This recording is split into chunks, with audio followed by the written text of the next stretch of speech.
అయితే యథార్థముగా ఆరాధించువారు ఆత్మతోనూ సత్యముతోనూ తండ్రిని ఆరాధించు కాలము వచ్చుచున్నది. మనము ప్రభువైన క్రీస్తు వారిని ఆరాధిస్తున్నాము. ఆత్మతో ఆరాధిస్తున్నామా లేదా, సత్యముతో ఆరాధిస్తున్నామా లేదా అనేది మనము పరీక్షించుకోవాలి. ప్రభువైన క్రీస్తు వారు గొప్ప దేవుడు. ఆయన తప్ప వేరొక దేవుడు లేడు. కనుక మనము ఆరాధించినప్పుడు మన ప్రవర్తన జాగ్రత్తగా చూసుకోవాలి. ఆత్మతోనూ సత్యముతోనూ తండ్రిని ఆరాధించాలి.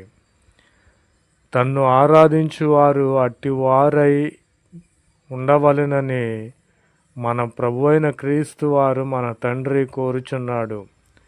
కనుక నా ప్రియమైన సహోదరి సహోదరులారా,